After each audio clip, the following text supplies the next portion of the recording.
Cuba lihat posisi kita. Mohon maaf Bapak Ibu, menurut saya persoalan kita di Indonesia, bermasalah yang kita hadapi, berbagai macam masalah, wallahi gara-gara hubungan kita sama salat belum beres. Masih ada masalah kita sama salat.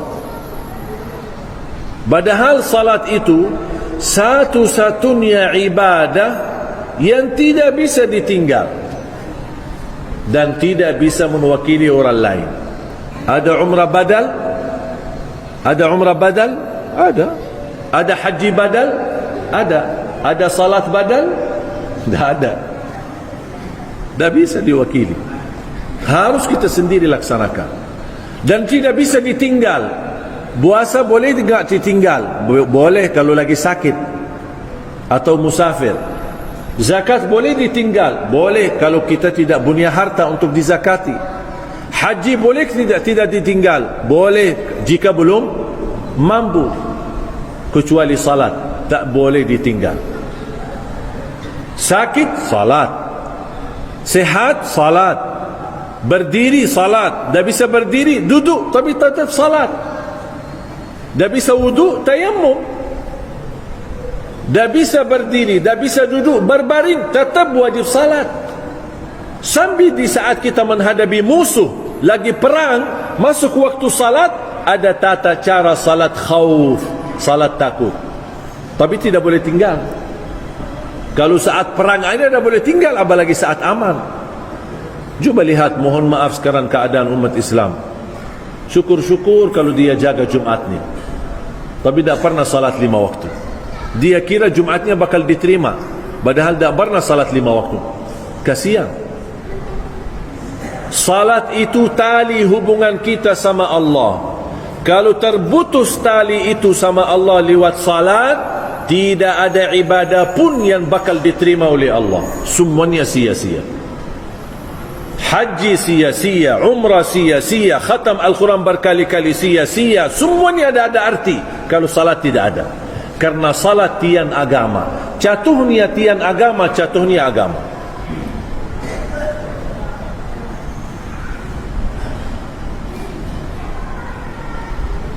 Makanya saya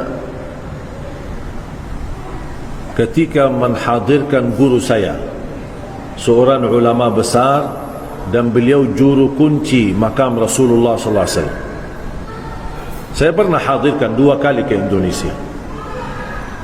Ketika beliau hadir, selesai tausiah, saya sebagai penarjamah.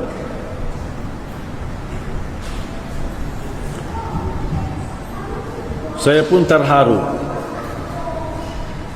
Ali Jabir menjadi tukang tarjamah. Subhanallah. 2008, 2009 belum bisa bahasa Indonesia. 2010 menjadi penarjamah. Tarjamahin guru yang datang dari Madinah. Subhanallah, karunia dari Allah. Tak saya ambil kursus bahasa Indonesia. Saya tidak belajar sekolah bahasa Indonesia. Saya tidak belajar kamus bahasa Indonesia.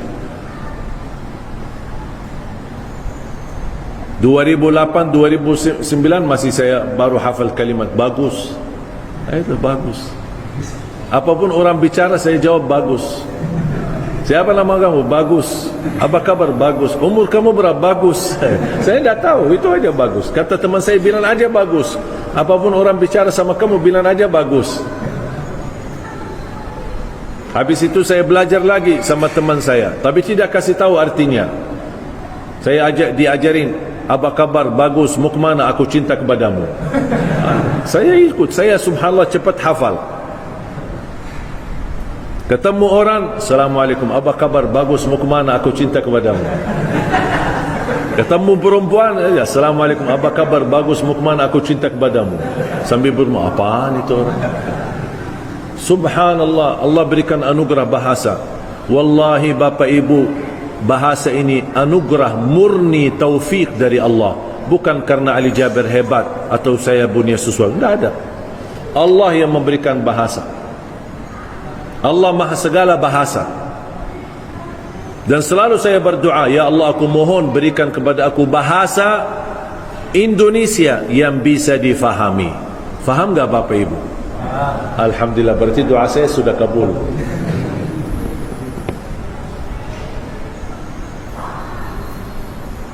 Jadi guru saya ketika dia berceramah bahasa Arab, juru kunci makam Rasulullah SAW, beliau sudah berkhidmat di makam Rasulullah SAW 79 tahun. Di usia beliau 17 tahun, 18 tahun dia berkhidmat, melayani dan menjaga makam Rasulullah SAW. Setiap tamu negara datang, dia yang membersihkan dan dia menyambut. Beliau wafat hampir kurang lebih 90-an dan 2 kali hadir di Indonesia. Ketika salah satu tausiah, habis selesai tausiah, ada pertanyaan, tanya jawab dari jamaah. Dan salah satu pertanyaan kepada beliau, gimana hukumnya orang Muslim tidak salat? Ketika saya menyampaikan dalam bahasa Arab, beliau kaget sambil mempandangi saya. Iman ada orang Muslim tidak salat? Dia kaget, heran. Iman ada orang Muslim tidak salat? Saya jawab, ada, banyak di Indonesia lagi.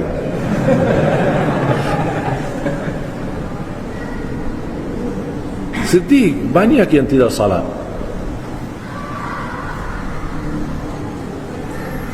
Sering saya terima keluhan dari jamaah, khususnya ibu-ibu, curhat, nangis, anaknya susah salat.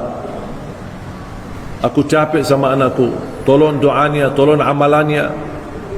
Saya tanya, ibu maaf, anaknya umur berapa? Sudah 30 tahun. Subhanallah, 30 tahun susah salat. Saya fikir masih anak-anak, 5 tahun. Sudah 30 tahun dan tidak mau salat.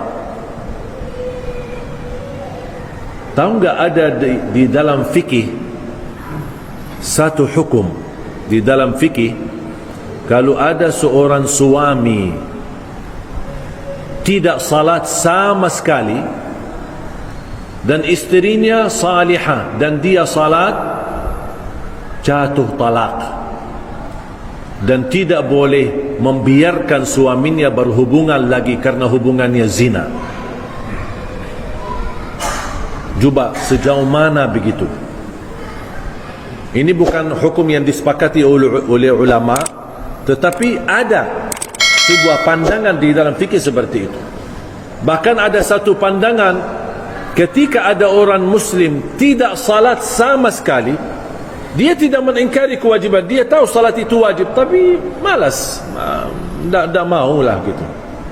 Ketika dia meninggal, di dalam pandangan fikih saya baca, orang itu tidak boleh disalati, tidak boleh dimandikan, dan tidak boleh dikuburkan di kuburan umat Islam, dibuang jauh sana.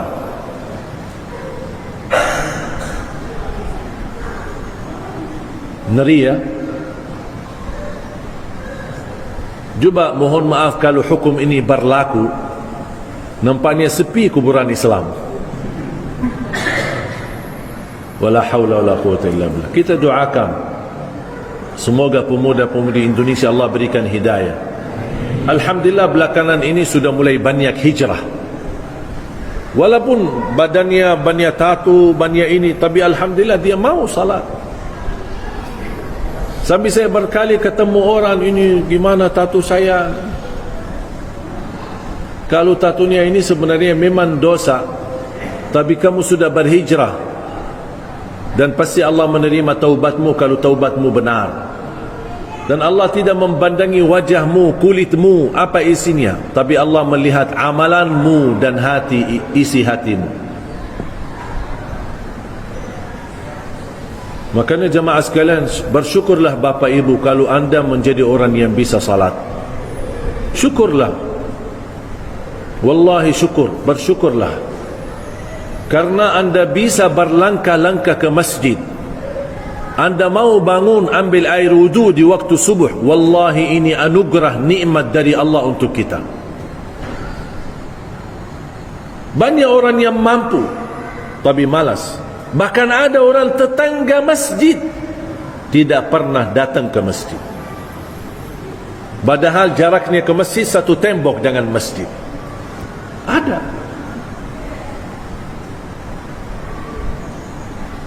Makanya khususnya pemuda-pemudi, saya bahagia ketika masuk satu masjid dan begitu selesai acara datang remaja-remaja, "Syekh, tolong minta foto kami remaja masjid." "Oh, boleh, sini." Saya senang ada remaja. Bahkan saya mendorong yang boleh terlibat dalam pengurusan masjid, menjadi di diwan masjid adalah pemuda-pemuda kita. Tetap kita ada orang tua kita, orang senior kita, tetap mendapat belajaran dari mereka. Tapi tolong doronglah mereka. Kasih kesempatan mereka yang jadi imam, jadi muazzin, jadi pengurus di masjid, mengurusi masalah keuangan di masjid. Lipatkanlah mereka. Kalau ada musyawarah, jangan hanya yang tua-tua saja. Datangkan anak-anak muda. Karena mereka lah masa depan anak negeri kita Indonesia. Kita tinggal hanya menjadi contoh baik. Kita besok bakal meninggal, dipanggil oleh Allah. Dan kita selalu mengajak mereka dan memberikan kepercayaan. Mereka insyaAllah akan mampu menjaga masjid kita walaupun kita meninggal dunia. Tanamkan cinta masjid kepada anak-anak kita. Cinta Al-Quran.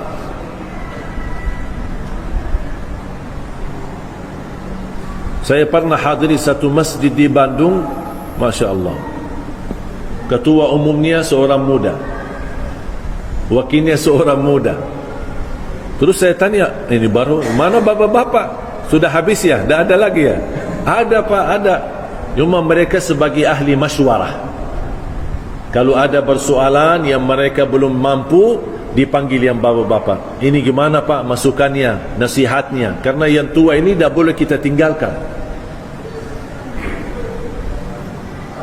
Jadi mohon Bapak Ibu, doronglah anak-anak muda kita, berikan kepercayaan, karena insyaAllah semangatnya mereka luar biasa, jiwa mereka insyaAllah dan tenaga mereka insyaAllah akan mampu lebih daripada kita untuk membangun masjid, memakmurkan masjid, mengajak pemuda-pemudi di luar masjid untuk menjadikan mereka adalah jamaah masjidnya.